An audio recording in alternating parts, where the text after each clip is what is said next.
Programa Nosso Direito em Ação, mais uma vez discutindo temas de importância para o cidadão e, claro, para toda a nossa sociedade. Nós estamos vivendo um período de isolamento, um período que, na verdade, traz uma reflexão e, mais do que isso, que traz contornos e traz reflexos, principalmente nas profissões, no mercado de trabalho. E atualmente algumas medidas provisórias foram editadas no sentido de buscar solucionar esses problemas e, de qualquer forma, diminuir o impacto desta situação na vida de muitas pessoas. E pensando nessas pessoas, hoje nós vamos discutir sobre a questão dos jogadores de futebol. Esse tema, o direito desportivo, esses contratos, aliás, qual será o valor de remuneração de um jogador de futebol? E como que fica essa situação frente ao chamado Covid-19, já que esses impactos refletem também na vida do jogador de futebol. E para falar sobre esses e outros temas, nós recebemos dois profissionais especialistas em direito desportivo que atuam nessa área. Então, primeiramente, eu quero falar com o Bruno. Bruno, tudo bom? Falar um pouco sobre a sua atuação, você que é associado do escritório Neves de Rosso e Fonseca Advogados, um escritório renomado no Brasil, e você que já atua nessa área do direito desportivo. Fala um pouco sobre a sua atuação frente ao direito desportivo. Bom, eu trabalho no escritório Neves de Rosso há 7 anos. Nós somos da equipe de ações estratégicas, lidamos com ações de direito empresarial, direito civil, e também temos alguns processos de direito desportivo, que é uma das minhas áreas de atuação, e também é uma das paixões, inclusive, do nosso patrono, do Daniel Neves. Saudações ao Daniel, que não está conectado conosco, mas espero estar conectado em breve aqui conosco. Também aqui conosco Lincoln Romão Leite, que também é advogado associado do escritório Neves de Rosso e Fonseca Advogados. Como vai, Lincoln? Prazer falar com você, Leopoldo.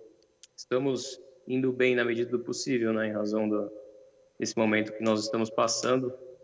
E como você colocou e o Bruno já falou, né, nós somos associados do Neves de Rosso Fonseca, atuamos principalmente com direito empresarial e contencioso estratégico, contratos em modo geral, e o direito desportivo ultimamente tem crescido bastante, né, e sempre com demandas de análise de contratos e problemas envolvendo clubes, relação entre clubes e atletas. De qualquer forma, nós estamos passando, eu converso com vocês, estamos passando por um período difícil no Brasil e algumas medidas provisórias, como a medida provisória 936, agora de 2020, ela, na verdade, se contrapõe ou traz uma discussão com aquela questão da Lei Pelé, a situação...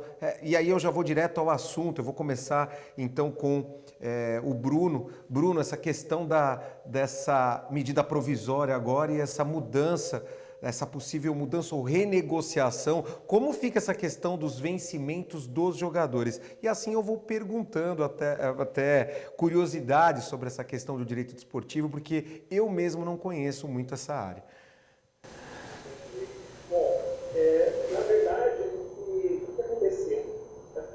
A inovação com essas medidas tomadas em razão da urgência da pandemia de Covid-19 ou coronavírus, pandemia de coronavírus, primeiro foi abordada na medida provisória 927 e trazia um artigo especificamente tratando da redução de jornada, redução dos vencimentos.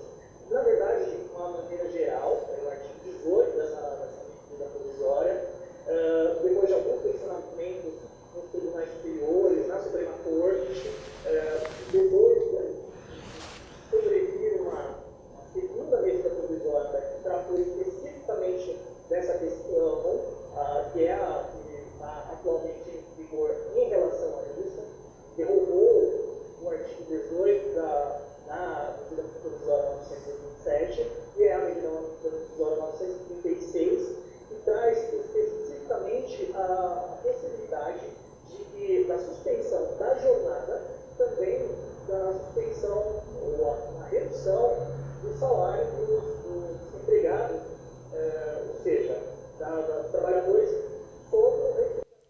Você explica, na verdade, essa questão da redução da remuneração da jornada, né? Só não querendo cortar o seu raciocínio, mas assim, eu não posso deixar de fazer uma pergunta aqui que, na verdade, eu acho que é a pergunta de qualquer telespectador. E eu vou aproveitar o Lincoln aqui. Lincoln, qual é a remuneração hoje de um atleta no Brasil? Eu fico pensando nas categorias, não entendo muito das categorias. É o sonho de muitas pessoas ser um jogador de futebol. Quanto ganha? Qual é a remuneração hoje de um atleta? Olha, isso é difícil te responder, porque a gente observa no Brasil, eu acho que isso é natural do futebol, né, e dos esportes que estão aí na mídia, né, de uma forma geral, mas a remuneração ela vai variar muito, né, desde a categoria de base até um atleta profissional, e mesmo entre os atletas profissionais, a depender da posição em que ele atua num time de futebol, né, um zagueiro, um atacante, um meio-campo, um goleiro, até o destaque que ele tem no cenário nacional e internacional vai interferir na remuneração dele, né? Pode pegar, por exemplo, o Daniel Alves, recentemente um jogador renomado contratado pelo São Paulo, há notícias de que a remuneração dele seria em torno de 1,5 milhão por mês, Nossa, né? 1,5 milhão de Mas reais, certamente, Daniel Alves. pois é. Mas isso a situação específica dele, dentro do próprio clube, você vai encontrar outras remunerações, né, das mais baixas até algumas mais próximas. Sei. Isso vai variar de clube para clube, de divisão para divisão, né, nas mais diversas, digamos assim, divisões de futebol profissional do Brasil, né, Série A, B e tudo mais. Essa questão da remuneração, agora voltando a essa questão técnica que o Bruno estava comentando, essa questão aí da Lei Pelé, por exemplo, que está totalmente voltada à discussão em torno dessa medida provisória. A Lei Pelé, ela utiliza subsidiariamente outras legislações, não é isso? Exatamente. Na verdade, o contrato de trabalho dos jogadores de futebol é um contrato especial, é um contrato especial de atleta, e ele, na verdade, ele se rege pelas disposições da Lei Pelé, só que com uma aplicação subsidiária da CLT. Essa é a razão pela qual é possível uma interpretação de que com as alterações trazidas pela medida provisória 936 para permitir a redução dos vencimentos nos patamares estabelecidos lá entre 25, 50 e até 60%, uma medida mais drástica, também pode ser aplicada ao jogador de futebol. Uma lei geral, mas que, em razão dessa abertura trazida na Lei Pelé, com a aplicação subsidiária do direito do trabalho, essa é uma possibilidade que também pode ser aplicada aos atletas do futebol. Você acha viável essa possível remuneração, Lincoln? O Lincoln que está ali em estado de espera, ele está alterando ali. Vamos voltar para o Bruno, ele está voltando a conexão dele. Bruno, essa questão, por exemplo, da possível negociação, porque em outras áreas aí nós estamos observando aí uma série de negociações frente a essa situação de pandemia. Você acha viável essa negociação via... Então, essa é uma questão, na verdade, bastante delicada, porque, primeiro, um dos requisitos da própria medida provisória 936 é que esse acordo se dê individualmente. Né? Sei. Então, é necessário uma aceitação, tanto do atleta, não basta simplesmente a vontade do clube, o atleta tem que ceder e tem que aceitar aquela determinada condição, mas isso é um processo tão delicado que pode passar não só de grandes que atuam nacionalmente, em visibilidade até internacional, mas também se refere mais enxuta para poder, então, manter as suas atividades, mas isso também deveria dar vontade do atleta. O que você acha, Lincoln? Você acha viável essa possível redução? Ou Olha, seja, eu você acho acha que viável. essa medida Eu acho provisória viável. ela é necessária? Sim, com certeza. E ela é viável e de uma forma ou de outra ela vai ter que ser aplicada pelos clubes, porque de certa forma a gente não tem alternativa, né? Qual é a alternativa hoje num cenário desse de crise? Se não negociar de forma que se consiga manter a atividade do clube, manter o salário, manter o mínimo necessário para os atletas, né? Se não por essa via da negociação. Uma questão que é interessante isso, como o Bruno mencionou, né, o contrato dos jogadores é um contrato especial, é um contrato complexo, né? A remuneração do jogador, o que ele recebe, não é apenas aquela remuneração fixa prevista na CLT, como acontece com todo mundo, né? Ele tem o direito de arena, ele tem o direito de imagem, que são verbas de natureza civil, que nós costumamos falar, que é diferente da remuneração tratada pela CLT. Então, o que vai tornar um pouco mais complexo nessa relação do jogador com o clube é que mais de uma via de negociação vai ter que ser aberta. É uma via de negociação pensando na remuneração dele estabelecida de acordo com as regras da CLT e uma via de negociação pensando nos rendimentos que ele tem a receber com base em direito de arena e direito de imagem. Logo no Então, início do programa, logo no início do programa eu perguntei qual a remuneração de um jogador, porque eu fiquei pensando até na questão das categorias. Imagina um jogador, por exemplo, que recebe ali um salário pequeno, porque existem jogadores de categorias inferiores e esses são, acho que, os jogadores que mais são afetados por essa situação. Como é que fica isso? E eu também fico pensando nos clubes, vocês que já têm um pouco mais de experiência nesses temas, como é que fica o clube? Porque eu acho que o clube ele tem uma série de remunerações que eu digo, eles recebem valores provenientes de várias áreas, com bilheterias e tudo mais. E agora está tudo parado. Como é que funciona essa questão? Qual a opinião de vocês? Enfim, quem pode me responder aqui sobre essa questão da remuneração dos profissionais de categoria ali inferior? Não sei se é assim que eu posso me referir. Posso começar, Leopoldo, e já passamos para o Bruno? É o seguinte, eu penso o seguinte, realmente a maioria dos clubes no Brasil, mais de 80%, são clubes pequenos, né, que têm realmente uma dificuldade em se manter. Eles se mantêm muito de acordo com as competições que ele consegue entrar para fazer uma renda muito relacionada à bilheteria e a patrocínios pontuais, né? E são esses clubes que vão sofrer mais realmente nesse período. E grandes clubes, né, eles estão mais bem preparados, apesar de também nós termos conhecimento de que a gestão dos grandes clubes do Brasil, em muitos momentos, ela deixa a desejar. Nós vemos grandes clubes sofrendo com isso, né? Cruzeiro é um exemplo recente de dificuldades financeiras. Constantemente se fala na modificação de associações para clubes empresa, visando melhorar essa situação. Mas os clubes pequenos, realmente eles serão mais impactados, muito por conta dessa fonte de renda, né, do clube estar atrelada à bilheteria e a patrocínios pontuais. E nós não temos uma perspectiva agora de que tão cedo as bilheterias possam ser retomadas, né? O acesso ao público, ao espetáculo, ao jogo de futebol. Pela tendência da pandemia, né, naturalmente os grandes espetáculos e os eventos ao público serão retomados em mais longo prazo, né? Por isso que é importante que esses clubes pequenos analisem muito bem essas medidas provisórias que estão sendo editadas e negociem com seus atletas a possibilidade de aplicação da melhor forma possível, mas com planejamento a longo prazo, porque não dá para ter agora uma negociação definitiva sem saber o que vai acontecer ainda, né? Realmente é uma situação mais perigosa para eles.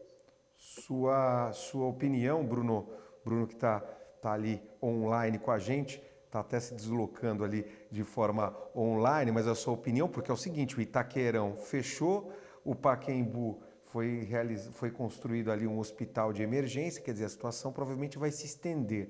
E aí como é que fica essa categoria de base aí? Os salários, eu acho que um jogador aí que está nessa categoria inferior, ele recebe um salário mínimo ali, eu acho, para se manter, um valor bem pequeno, e fica, acho que fica ali em alojamentos dentro do clube. Eu não sei nem como fica essa questão agora, porque ele retorna para casa e provavelmente não está treinando, ou se treinar, como é que faz? Também é um problema.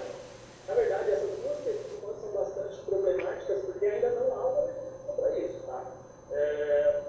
Pelo que se tem notícia, os clubes, cada um dentro das suas possibilidades, estão discutindo ainda com os jogadores, porque, como eu disse, isso se dá por meio de um acordo individual. Ainda não há especulação, não há um acordo, uma convenção coletiva que pacifique essa questão, mas, a princípio, eles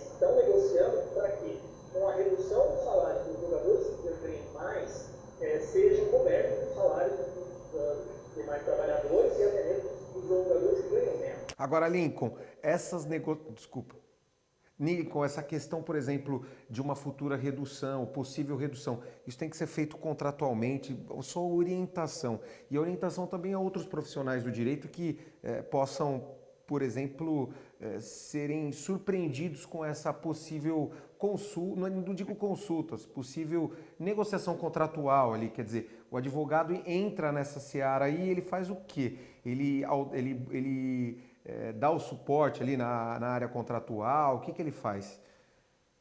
A melhor coisa a se fazer, né, em termos contratuais, em todas as relações negociais e relações de trabalho aí dos jogadores também, nesse momento que nós estamos passando, é registrar o máximo de informações possível, né?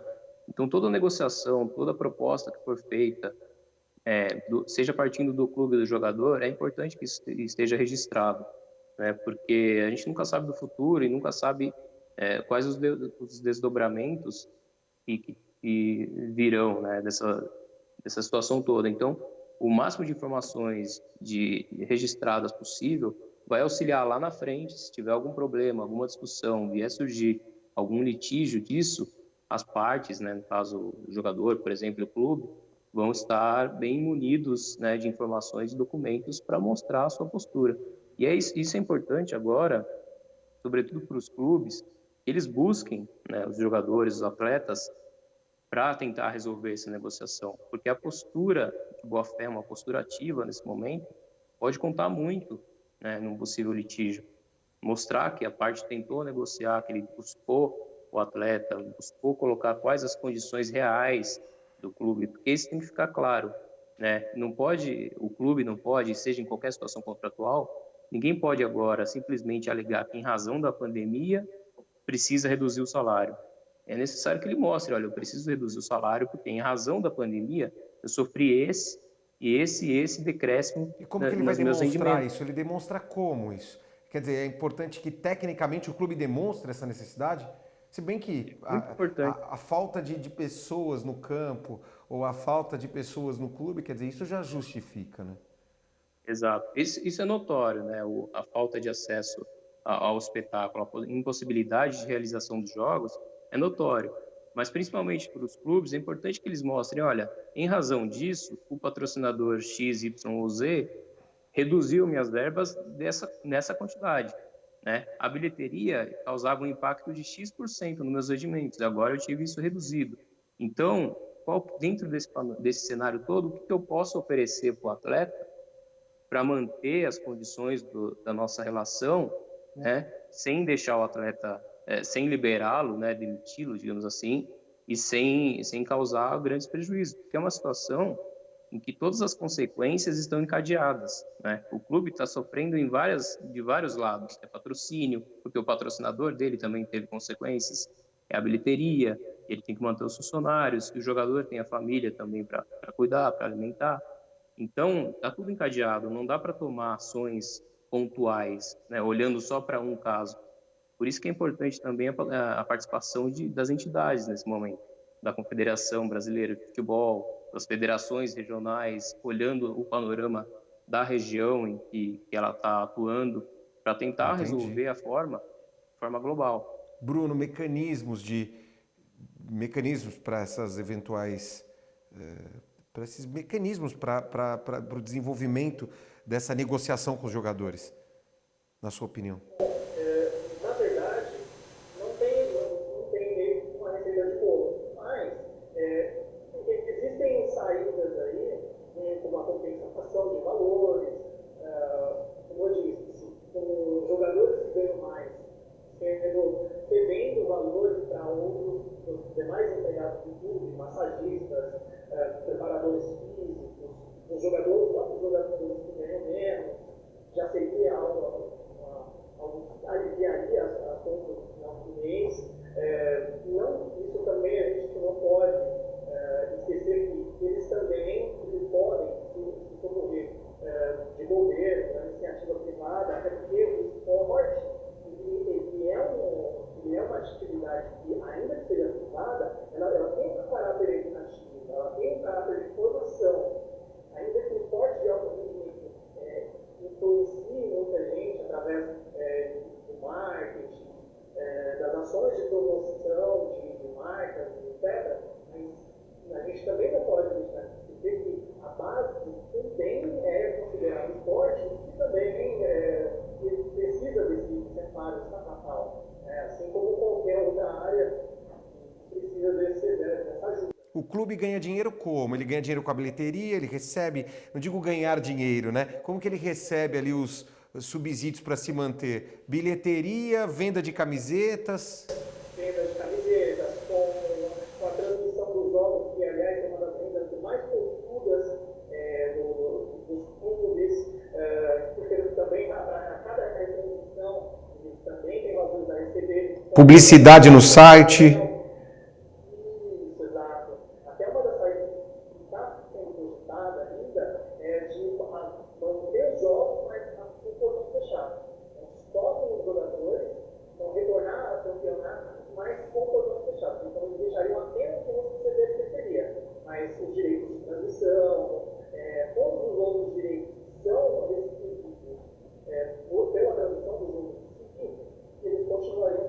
Eu acho que será necessário a realização de um desenvolvimento cultural em torno disso, um processo cultural em torno dessa questão, porque eu fico imaginando aqueles telespectadores mais fanáticos, mais voltados ali ao futebol, não é isso, Lincoln? Fico observando aquele jogo online, imagina a porta do estádio, né? Vai ter gente lá na porta de qualquer jeito para ver o jogador saindo ali. Exato.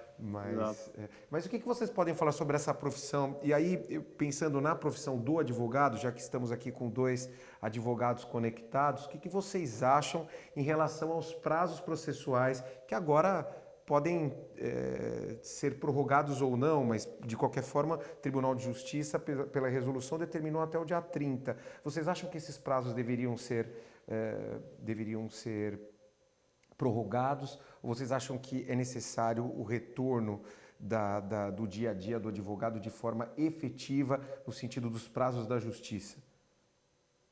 Olha, eu acho que é necessário que seja retomado, tá? De forma virtual, na medida do possível, porque o judiciário tem condições, né? E nós, advogados, temos condições de continuar trabalhando, né, em casa. E é uma coisa que não pode parar, é um serviço essencial, né? E quanto maior o prazo de suspensão, isso vai impactar o judiciário lá na frente. Sim. Como essa também é uma situação que nós não sabemos como vai terminar e quando, é importante já colocar em prática esses mecanismos de atuação remota para realmente não represar, digamos assim, muita demanda, né? E agilizar o atendimento na medida do possível. O mais importante é que nós tenhamos segurança jurídica, né? Nós, advogados, partes, nós precisamos de segurança jurídica. Ele falou em segurança jurídica. Ele falou em segurança jurídica, Bruno. Você também acha? Com certeza. É porque na minha modesta opinião, é possível um retorno, mas eu deva ser gradual. Então, primeiro, só com os casos que são passíveis de cumprimento virtual, né? Que ainda os estados que ainda trabalham com isso, deixariam de continuar existentes, as audiências, na medida da possibilidade de audiências virtuais, se não for possível, isso também teria que aguardar até um segundo momento. Então, para que não prejudique toda a matéria, toda a classe, algo gradual, paulatino, seria o recomendado. Tanto é que a gente não pode esquecer que isso é uma cadeia. Assim como no futebol, se o advogado retorna ao escritório, ele vai ter que comer, ele vai ter que estacionar o carro, alguém vai ter que fazer o café, alguém vai ter que fazer a limpeza. Então, toda uma cadeia de serviço em volta dele, que vai gerar aglomeração dos mesmos problemas que trazem a tona por hora. Então, deve ser pensado esse algo equilibrado para que nós consigamos voltar ao trabalho de uma maneira sustentada, mas ainda assim mantendo um nível de segurança. E sobre a atuação do profissional, e aí eu fico pensando naquele que começa a profissão agora, nessa área do direito desportivo, lidar com jogadores. Gostaria que vocês falassem um pouco para aquele profissional que ainda não atua nessa área e que de repente pode procurar aqui na nossa comunicação aí uma chance de buscar aí uma oportunidade nessa área do direito. Primeiro com o Lincoln. O que você pode dizer sobre essa área? Olha, como acontece com diversos outros ramos menos explorados, digamos, do direito, né? O direito desportivo ele tem muitas peculiaridades do direito contratual, do direito do trabalho, como a gente está discutindo em alguns aspectos. Então, é importante que o profissional ele tenha uma formação, um embasamento teórico e prático ampliado, digamos assim, de uma forma generalizada, né? Não é uma coisa muito específica. Não adianta ser especialista em tributário, especialista em trabalhista, porque é uma área que envolve todos esses aspectos, né? Então, ele tem que ser um profissional que tem um conhecimento abrangente. Então, Precisa tem que fazer buscar trabalho de informação. campo? Tem que fazer trabalho de campo?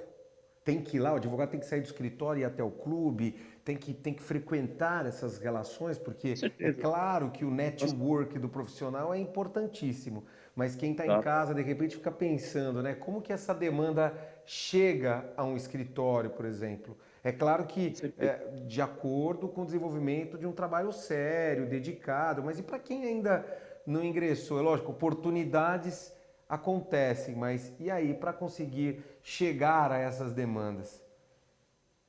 Acho que o importante é, como eu dizia, se manter realmente informado, atualizado e preparado, né, para atuar, para que quando as oportunidades apareçam, a pessoa esteja preparada para atuar, né? E como você mencionou a questão do trabalho de campo, estar próximo do seu cliente ou da atividade que ele desenvolve é essencial, né? Seja no direito esportivo ou qualquer outra área, você precisa conhecer o dia a dia ali do seu cliente e o que ele faz efetivamente para você realmente entender os aspectos práticos da atividade dele, né? A gente precisa saber a teoria, mas para relatar bem um fato, demonstrar e entender bem a necessidade do seu cliente, é só realmente vivenciando um pouco do que ele faz, né? Esse, óbvio, que para um profissional que quer entrar no mercado, isso é mais difícil, né? Não dá para bater na porta do clube lá e falar, olha, quero conhecer um pouco aqui como é que vocês trabalham, é mais difícil. Mas por isso que estudar, né, esses aspectos do direito esportivo pode te abrir as portas para começar chegar mais perto desse objetivo. Sua opinião, Bruno? Bom, na verdade, existem cursos de curta duração, tem muito material na internet. Então, para se inteirar desse assunto, para começar a interagir com eles, antes de buscar clientes efetivos, dá para ter uma boa base teórica. Tem cursos de pós-graduação voltados para isso também. Então, essa base teórica é importante porque é um ramo que, pela própria definição da Constituição, ela tem autonomia, ela tem a autorregulação, o autogoverno. Isso é muito forte, é muito presente, tanto que as confederações e as federações, elas têm tribunas próprios, elas são livres para definir regras quanto ao próprio órgão, tanto em mesmo caráter disciplinar, como por exemplo no caso do estado de doping, e aí já abriu para outras áreas de atuação como regulatório, ou então relações com o governo.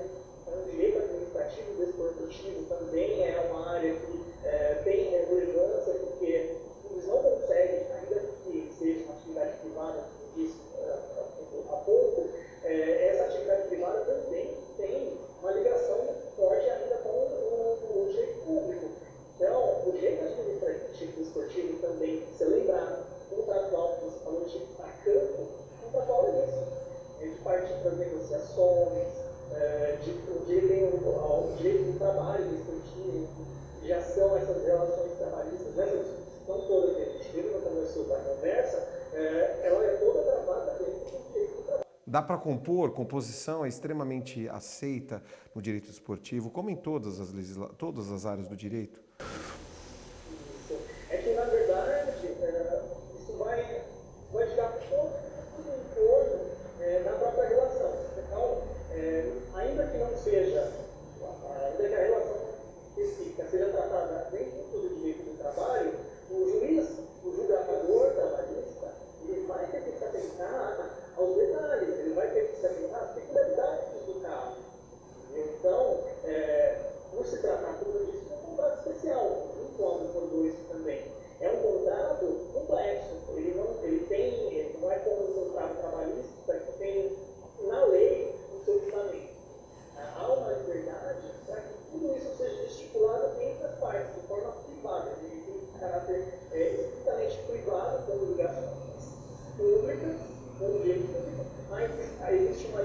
bastante forte, bastante significativo para que as partes definam como vai se dar a relação contratual. Muito bom. Quero pedir para que façam as considerações finais. Eu fiquei até pensando aqui em perguntar o time do coração de vocês, mas eu não vou perguntar porque eu tenho certeza que esse programa vai ser assistido aqui por pessoas de diversos, que possuem aí no coração diversos times, aí que torcem para vários times, né? Mas de qualquer forma, as considerações, assim, eu tenho certeza que algum de vocês aqui é corintiano, mas eu vou deixar aqui as primeiras considerações, as últimas considerações, primeiro para o Lincoln aqui. Bom, eu agradeço mais uma vez pela oportunidade de conversar com você sobre esse tema, né, muito interessante para a gente e bastante, com muita coisa surgindo agora nesse momento de pandemia. E a minha consideração final, eu deixaria a mensagem de negociação. Acho que é o momento que nós estamos precisando mais do que nunca de diálogo, negociação e atenção nas nossas atividades obrigacionais, aí, digamos assim. Então, para os clubes e para os atletas, se planejem, tomem a iniciativa de se planejar para o futuro, pensando em tudo que está acontecendo agora e projetando para o futuro, que ainda é incerto, nós não sabemos o que vai acontecer, mas tomem as medidas desde já necessárias para equacionar da melhor forma possível todos os prejuízos que todos estão sofrendo com isso, né? Pensem que não é uma questão pontual, é uma questão que está relacionada de ponta a ponta, encadeada, né? Então, é um momento de diálogo, de negociação, reflexão, para que nós possamos sair dessa da melhor forma possível. Bruno?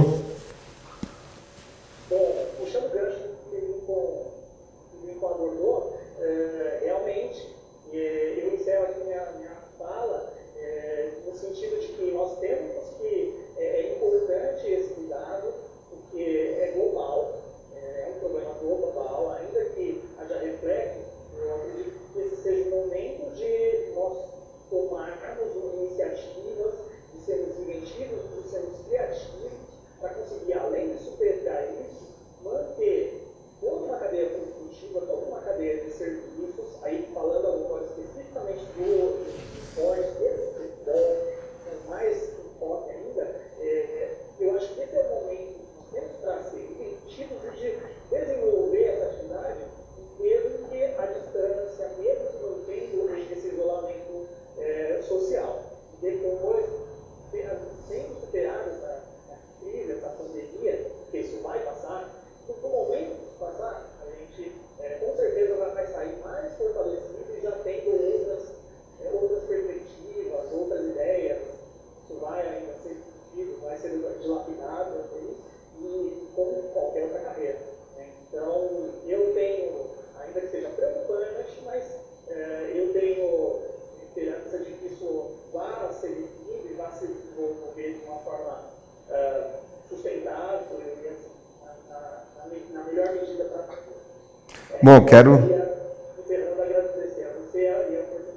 Eu quero agradecer muito a presença de vocês, a presença não física, mas à distância, claro, mas de coração estamos sempre próximos quando discutimos temas de importância para a cidadania. Quero agradecer muito a presença de vocês, porque eu sei que é uma área que busca também muito que traz a necessidade de criatividade por parte dos profissionais, mas de qualquer forma eu quero agradecer a presença de vocês e dizer que foi muito bom aqui traçarmos esse debate em torno desse tema que é tão importante e que abre portas aqui para muitas pessoas, para muitos profissionais do direito. Agradecer a presença de vocês, esperamos estar juntos em outras oportunidades. E o programa Nosso Direito em Ação vai ficando por aqui, nós voltamos em breve com mais um tema de importância a todos os cidadãos, aos profissionais do direito e, claro, se temos que ficar em casa, podemos até ficar em casa, mas vamos estar sempre desenvolvendo uma comunicação eficaz, sempre com profissionais de destaque. É isso que nós buscamos. Até o próximo encontro.